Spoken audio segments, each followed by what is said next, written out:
નમસ્કાર શ્રોતા મિત્રો, રસધારની વાતોમાં આપનું હાર્દિક સ્વાગત છે। આજે આપણે સૌરાષ્ટ્રની એ ધરતીની વાત કરીશું જ્યાં પ્રેમનો પ્રવાહ વહે છે, જ્યાં સંગીત આત્માનો અવાજ બને છે અને જ્યાં વિરહની વેદના પણ એક મધુર સુર બનીને ગુંજે છે। ઝવેરચંદ મેઘાણીની સૌરાષ્ટ્રની રસધારમાંથી આજે હું આપને એક એવી અમર પ્રેમ કથા સંભળાવીશ જે સદીઓથી લોકોના હૃદયમાં જીવંત છે। કથા છે શેણી અને વિજાણંદની। એક સંગીતનો જાદુગર વિજાણંદ। આ કથા સૌરાષ્ટ્રના કાનાવાડ પ્રદેશની છે। આ પ્રદેશમાં વિજાણંદ નામનો એક આહિર યુવાન રહેતો હતો। વિજાણંદ કેવળ રૂપાળો કે બહાદુર જ ન હતો, પણ તે જંતર વગાડવામાં અજોડ હતો। તેનો જંતર એટલે જાણે સ્વયં સંગીતનો સાગર। જ્યારે વિજાણંદ જંતર પર હાથ મૂકતો ત્યારે જાણે નિર્જીવ તારમાંથી પ્રાણ પુરાતા।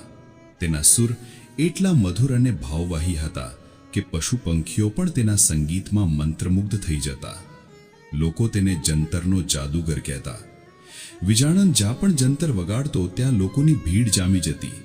સ્ત્રીઓ તેના સંગીતથી ઘેલી થતી, પુરુષો પણ તેના સુરના ગુણગાન ગાતા। 2 રૂપ અને ગુણનો સંગમ શેણી। બીજી તરફ દૂર જામનગર રાજ્યના એક ગામમાં શેણી નામની એક રૂપાળી અને ગુણવાન આહિર કન્યા રહેતી હતી। શેણી કેવલ બાહ્ય સૌંદર્ય જ નહોતી ધરાવતી, પણ તેના હૃદયમાં પણ સંગીત અને સંસ્કાર ભરેલા હતા। તે નાનપણથી જ સંગીતની શોખીન હતી અને મધુર કંઠે ગીતો ગાતી। શેણીના લગ્ન ગોહિલવાડના એક શ્રીમંત આહિર યુવાન સાથે નક્કી થયા હતા। તેના પરિવારજનો ખૂબ જ ખુશ હતા। 3 સંગીતનો સંયોગ અને પ્રથમ મુલાકાત। એક દિવસ શેણીના પિતાને વિજાણંદના સંગીતની ખ્યાતિ સાંભળવા મળી। તેમણે વિજાણંદને પોતાના ગામમાં આમંત્રણ આપ્યું, જેથી તેઓ અને ગામ લોકો તેના જંતરનો લહાવો લઈ શકે। વિજાણંદ પોતાના જંતર સાથે શેણીના ગામ આવ્યો। ગામના ચોકમાં તેણે જંતર વગાડવાનું શરૂ કર્યું। તેના સુર રેલાતા જાણે આખું ગામ શાંત થઈ ગયું। પશુઓ પણ ચરવાનું છોડીને તેના સંગીતને સાંભળવા લાગ્યા। વાર્તાકાર શેણી પણ પોતાના ઘરના ઝરૂખામાંથી વિજાણંદનું સંગીત સાંભળી રહી હતી। જંતરના એક એક સુરમાં જાણે કોઈ અનોખો જાદુ હતો। તેના હૃદયના તાર ઝણઝણી ઉઠ્યા। તેને લાગ્યું કે આ સંગીત તેના આત્માનો અવાજ છે। ધીમે ધીમે તે વિજાણંદના સંગીતમાં સંપૂર્ણપણે ખોવાઈ ગઈ। જેવો વિજાણંદે પોતાનો જંતર વગાડવાનું બંધ કર્યું કે તરત જ શેણી નીચે આવી। તેણે વિજાણંદની સામે જોઈને કહ્યું, હે જંતરના જાદુગર, તમારા સંગીતમાં તો સાક્ષાત સરસ્વતીનો વાસ છે। તમારા સુર સાંભળીને મારું હૃદય પુલકિત થઈ ગયું। વિજાણંદે શેણી સામે જોયું। તેની આંખો શેણીના રૂપ અને તેના સંગીત પ્રેમથી પ્રભાવિત થઈ। બંનેની આંખો મળી અને જાણે બે આત્માઓ એકબીજાને ઓળખી ગઈ। એ જ પળે બંનેના હૃદયમાં એક અવર્ણનીય પ્રેમની લાગણીનો જન્મ થયો। 4 પ્રેમના બંધન અને કઠિન પરિસ્થિતિ। શેણી અને વિજાણંદ એકબીજાના પ્રેમમાં ગળાડૂબ થઈ ગયા। તેમને લાગતું હતું કે તેઓ એકબીજા માટે જ બન્યા છે, પરંતુ ભાગ્યને કંઈક અલગ જ મંજૂર હતું। શેણીના લગ્ન તો બીજા યુવાન સાથે નક્કી થઈ ચૂક્યા હતા। વાર્તાકાર શેણીના માતા પિતાને આ વાતની જાણ થઈ। તેઓ ખૂબ જ ચિંતિત થયા। એક તરફ સમાજની લાજ હતી અને બીજી તરફ દીકરીનો પ્રેમ। સમાજમાં એવી પરંપરા ન હતી કે સગાઈ પછી કન્યા અન્ય કોઈને પરણે। શેણીએ પોતાના માતા પિતાને સમજાવવાનો પ્રયાસ કર્યો કે તે વિજાણંદ સિવાય અન્ય કોઈને પરણી શકે નહીં, પણ સમાજના બંધનો ખૂબ જ મજબૂત હતા। 5 શેણીનો ત્યાગ અને વિરહની વેદના। અંતે શેણીને એક કઠોર નિર્ણય લીધો। તેણે પોતાના પ્રેમનો ત્યાગ કરવાનું નક્કી કર્યું, જેથી તેના પરિવાર અને સમાજની આબરૂ જળવાઈ રહે। તેણે વિજાણંદને મળીને પોતાની વેદના વ્યક્ત કરી।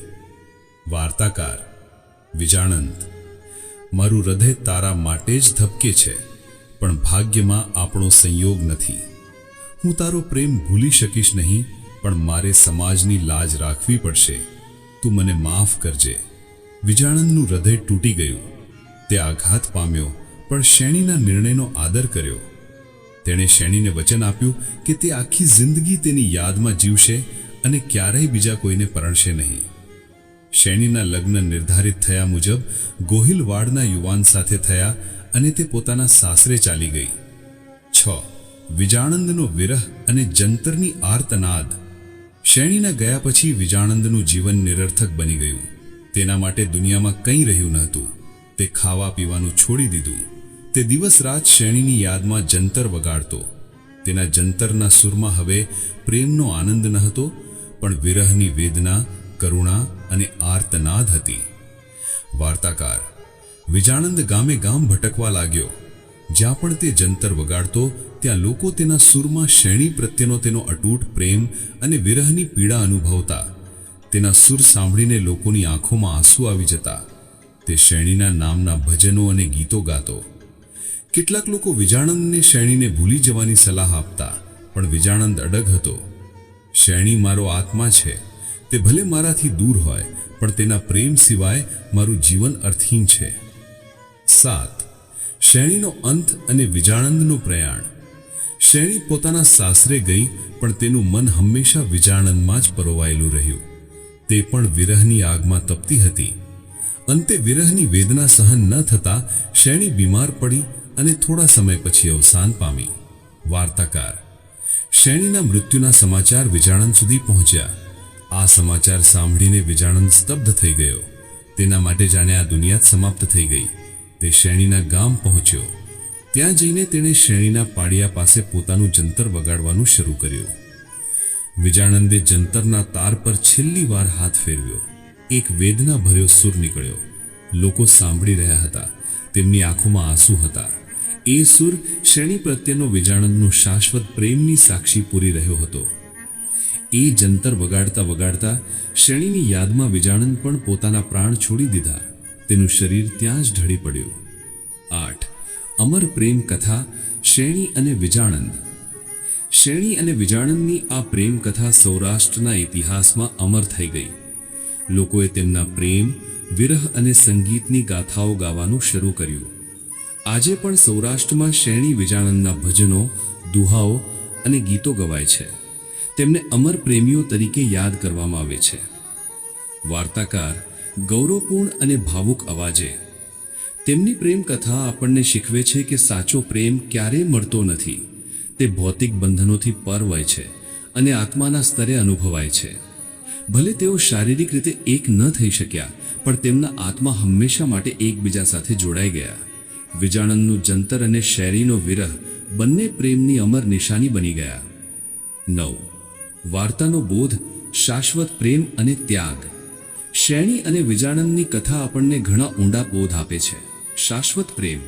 સાચો પ્રેમ ક્યારે પરિસ્થિતિઓથી હારતો નથી. તે ભૌતિક સીમાઓથી પર હોય છે અને આત્માના સ્તરે અનુભવાય છે. ત્યાગ અને બલિદાન. શેણીએ પોતાના પરિવાર અને સમાજની લાજ ખાતર પોતાના પ્રેમનો ત્યાગ કર્યો, જે તેના ચારિત્ર્યની મહાનતા દર્શાવે છે. કલાની શક્તિ. સંગીત એટલે કે જંતર એ માત્ર મનોરંજનનું સાધન નથી, પણ તે આત્માને વ્યક્ત કરવાનું, લાગણીઓને રજૂ કરવાનું અને લોકોને જોડવાનું માધ્યમ છે. વિરહની પવિત્રતા. વિરહની વેદના પણ પ્રેમને વધુ ઊંડો અને પવિત્ર બનાવે છે. વિજાણંદના સંગીતમાં રહેલો વિરહનો ભાવ આજે પણ લોકોને સ્પર્શી જાય છે. આ કથા આજે પણ સૌરાષ્ટ્રના લોકોના હૃદયમાં જીવંત છે, જે સાચા પ્રેમ, ત્યાગ અને સંગીતના જાદુની અનોખી અનુભૂતિ કરાવે છે.